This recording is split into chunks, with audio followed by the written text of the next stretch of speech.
Welcome to another episode of Space by Stansons. Today, I am with Paula Roundtree, Head of Workplace Design. Yep. There we go. Got it right. Lloyds Banking Group. And I'm so pumped about this tour. Like, I've been around with the design lead a few weeks ago, saw it. I bank with Lloyds Bank. So I'm thinking I should know everything that there is to know about Lloyds Bank, but I don't. Honestly, the space is just another level in terms of accessibility, sustainability, people, inclusivity. It's so thought about, and there's so many like little moments when you're walking around, which we're going to get the whole tour, that you think, oh, I never thought of that. And honest, it's just mental. It's so cool and so like refreshing, I guess. So if you are listening on Spotify or Apple, you can go to video on Spotify. You can go to YouTube as well, and you can like see it as well. But I'll try and explain it as well for anyone that isn't able to watch it. So welcome, Paula. Thank you so much for having us. We are very excited to be here. Very excited to be doing this, and quite a build-up. Yeah. No, it is cool.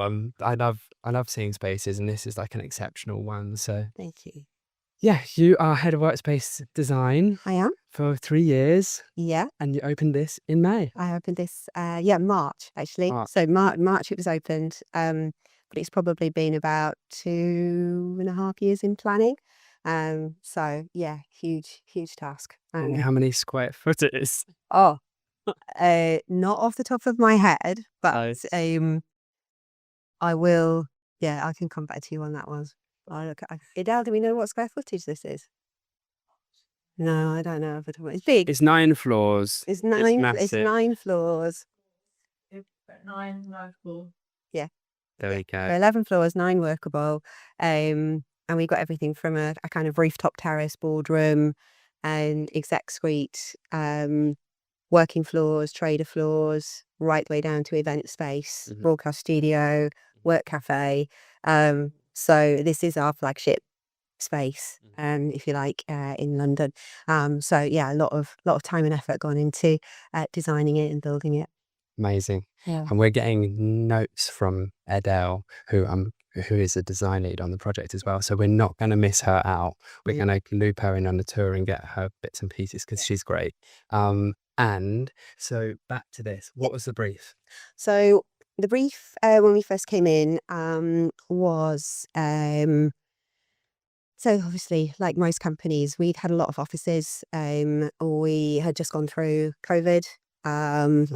Lots of people had gone home and were quite happily working at home. The business was kind of setting out what did it want to do, need to do for the future.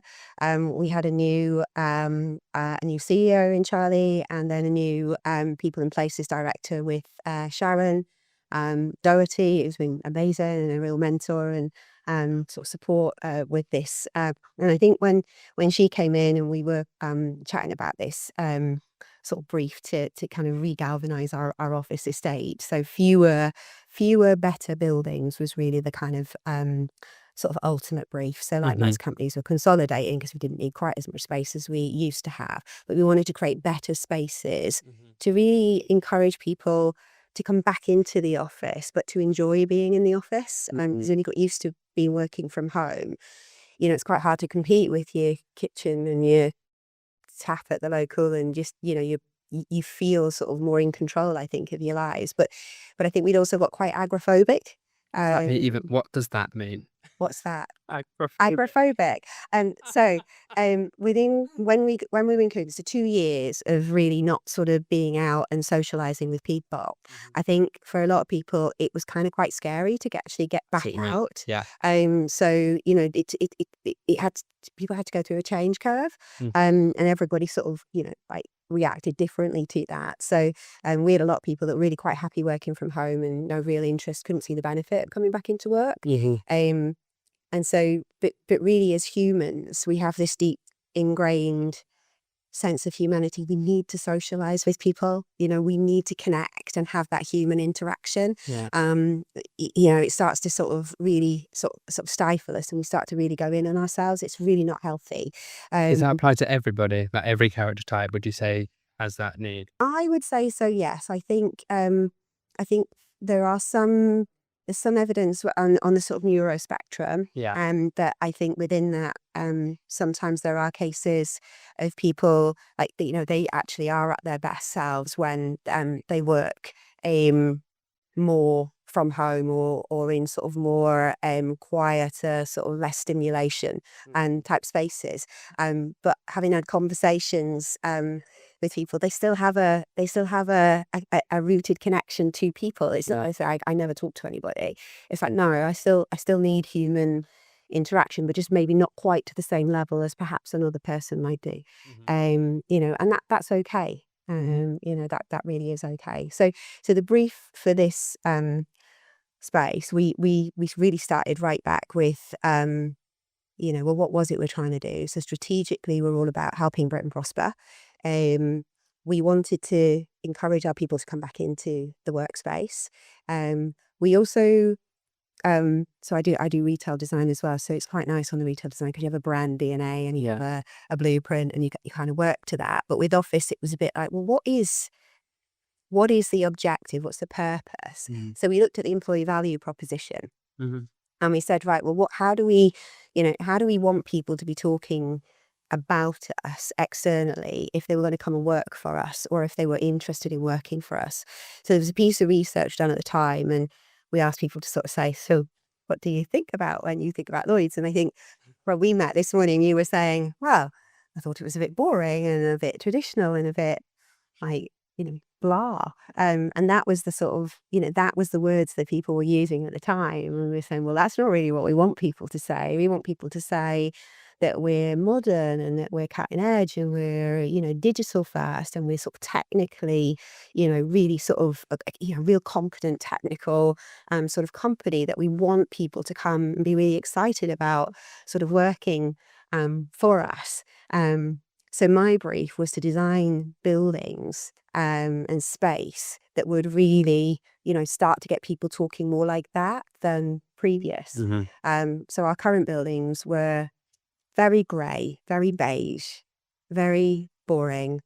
So basically encapsulated all the original words. So it's so surprising really that people were sort of talking about us in that sort of way. So when we started to create these buildings, we did surveys and things and we said, right, how are you, tell us how you feel about this. And we were getting the words in that we really wanted. So people were starting to say, oh my God, it's amazing, it's cool, it's really modern, it's just really collaborative. We can do so much more and we can be our best. And we were actually wanting to come into work. So it's like, yes, that is exactly what we really set out to achieve. That's amazing. And it's when you actually first did the survey about what people wanted Yes. from the office, was the feedback what you expected? No. So we asked people, I think we went in quite naively and just, we had what we call sounding boards. So groups of people that had similar jobs together. And we got a panel and we sit and had questions and say, well, what's the workplace future? And resoundingly, it was like, well, I'd like heat, light, a desk, good chair, tech that works. Yeah, that's about it. You're like, right, okay, all right, well, interesting. We can do that. So that was our perspective, but didn't really give us a lot to kind of work with. So we did a lot of outside in thinking. So we went and had a look at what some of the big tech companies were like, because they were the ones that were really already kind of, when we talked about those kind of buildings and what we'd seen on them, they were like really cool and modern and, funky and all the rest of it. So we went to visit Google and we were looking at case studies. I'd have loved to have gone to California, but nobody would sign off the budget. But I know the LinkedIn, I think it's San Francisco, they got an amazing building. And so they were one of the best ones that they were the most thought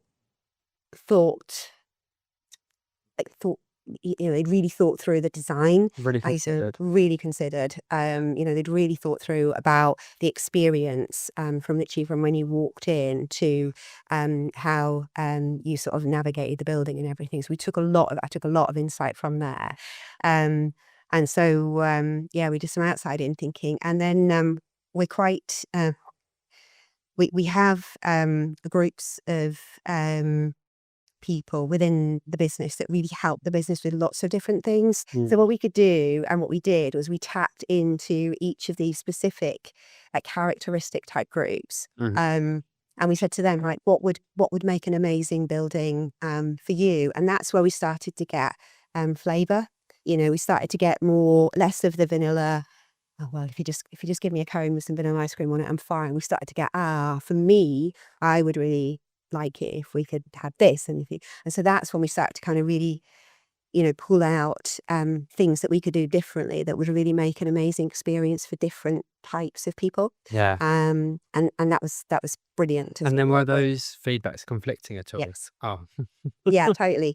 And so there were certain things that if you did some things in a particular way, then it was going to conflict with others. So if you do certain things from a neurodiversity perspective, that's not great for people that are maybe partially sighted. You have to get sort of be able to see sight lines. But then if you have it too colourful, then people with neurodiversity, it can be triggering. So there's lots of little nuances. So we kind of put it in a big melting pot. And as I say, LinkedIn were the ones that I thought had the best design. So I completely plagiarized them. And we started to think about how we created sort of texture throughout the building. So, you're always going to get, when you first come into a building, it's always going to be noisy when you arrive. So the lift is going to be noisy. There's going to be chatter when you come out of the lift. It's just inevitable. So why don't we just capitalize on that then? And we say, that's where we'll put our kitchenettes. That's where we'll put our collaboration space. We'll centralize the noise together as close to the lift as we can, or close to the entrance into the floor. And then the further you come away from that, the quieter that it will get. So it's a bit like a deep end and a shallow end of a swimming pool. It's like create all the noise at one end and then create as far away from that. So then you're creating choice, basically. So if it's somebody who, really doesn't like smell, smell is a real trigger for them. It's like, well, you need to be as far away from the kitchenette as possibly can be. So if you pick a desk like down there, then you're going to be absolutely fine. If you're somebody that really values noise and vibrancy, okay, get yourself a desk that's a little bit closer to the kitchenette, and you can pick how far, what's the best sort of scenario for you. And then you'll get, the kind of space that is right for you. So we've really kind of been doing a lot to really sort of educate and communicate to colleagues that, it's not about this is your desk and therefore you have to suffer because you don't quite like that light. It's saying, no, here's the zone where your team is going to be. You figure out what is the right sort of space for you that is going to give you the best, space, if you like, for you, but we're creating lots of choice within there. And we'll see some of that when we kind of walk around. We can show you some of the different sort of spaces and things like that we've put all together. Yeah, no, that would be amazing. And yes, I'm going to get straight. I know you're all dying to see the space inside Lloyd's HQ, but have got a question for Paula, which I think I've been dying to ask. I don't blame you if you are too. But Paula, this office, like grey desks, I'm picturing all these white walls, grey carpet. Yeah. People come back into this and what we're about to see, like I just go down the whole route of like workplace culture, productivity, talent acquisition, talent retention. Oh my god, like boom, like there's so much there. Like how has that changed the business? What's the feedback been? Oh, it's I mean, it was a fundamental part of the brief, really, was, going from the words on the page to be sort of, traditional, blah, boring, to, cool, modern, funky, tech enabled. That's a huge thing, right? And it's more than just, a physical space. I mean, there's been a whole sort of, culture shift. There's been multiple programs that, my job is just to, like really bring the space to life and to think about how we do that.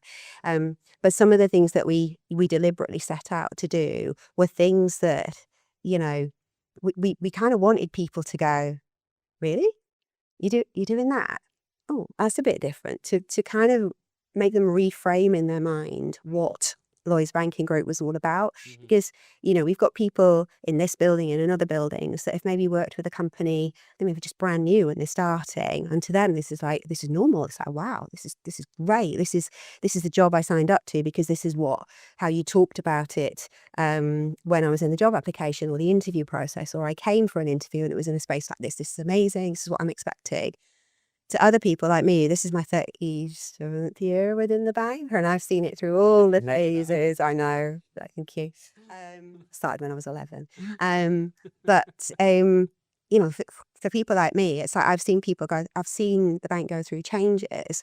So when you come into a building, you're like, wow, I didn't even know work could be like this, or it was possible to work in a space like this. You can see, different people with different tenures or just different roles, like really responding in, such a positive way.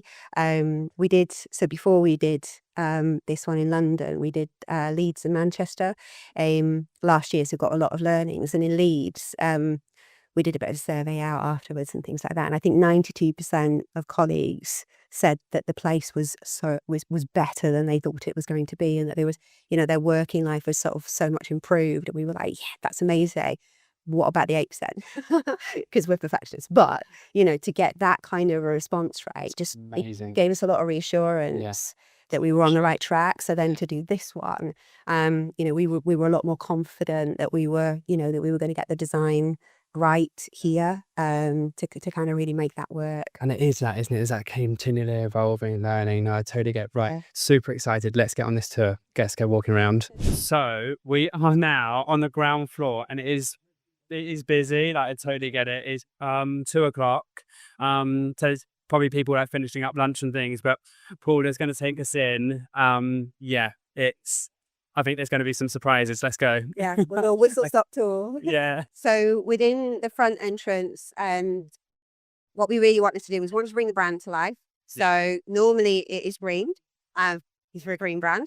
And then we've got the horse celebrated throughout the space. Yeah. But then what we can do with the digital elements, which we'll show you in a second, we can sync everything to celebrate different seasonal activity. And then when we have purple disability, we'll do purple. And for other things, we'll, where we can sync the lights, we'll sync the lights. But otherwise, we'll kind of celebrate activities through with some of the digital, the digital networking and the digital screens. Yeah, I want to pick up on this. I don't know, because I know it's kind of obvious that you are a digital first brand. It is kind of obvious, but it actually wasn't for me. Like, I was quite surprised how advanced you were digitally. And I don't know, like, how did this always come about, this living wall? So this probably started because my background has been in the retail, so the branch design space. So a big thing about what we've been doing is thinking about sustainability. So print and paper and posters is really sort of a thing of the past. And it's not very sustainable when you're kind of, burning that amount of paper. Yeah. So one of the things we wanted to do was really think hard about our sustainability agenda, but also thinking about how we could communicate to our colleagues. So really what we've done basically is create a digital display network. Yeah. So we have consistency in all of our buildings as well, which is a big part of what we wanted to do. So the branding, we've gone for it in this building because it is our HQ. But if you go into any of our buildings, whether it's here, Manchester, Leeds, India, we did recently, you will feel like you're in the brand and the same brand that you sort of feel and experience here. And a combination of that has been, sort of the planting, the lighting, the kind of the finishes, the componentry, the digital. So if you were in Hyderabad today, you would still be seeing this, except it would be saying welcome to Hyderabad or welcome to Lloyds Technology Centre, right? Amazing. So we're trying to sort of make sure that, we've got that communication channel really thought through. So we'll have these kind of screens in our sort of front entrance. And it's so important to have that familiarity for neurodiversity, but everybody actually, like that kind of, from brand consistency, but also from that familiarity. It is. And there's also, we have been, so one of the things we've been really proud of, we started it in the retail space and we've transitioned it into the office, is a cultural calendar and a cultural, it's to support different cultural sort of things that are happening throughout the year. So that might be the obvious sort of Christmas. But we also do the Happy Holly with all the kind of, the bursts of the paint colours and, you name it, we have probably got it in there, right down to Mother's Day, Father's Day, but really thought about it and worked with teams that have been able to kind of inform us to sort of how do we do this in the right way and the best way. So we've got a cultural calendar that just seasonally kind of just happens, and we refresh the content and make sure that we've got that diversity and inclusion really sort of coming through right the way, starting really from as you sort of walk in.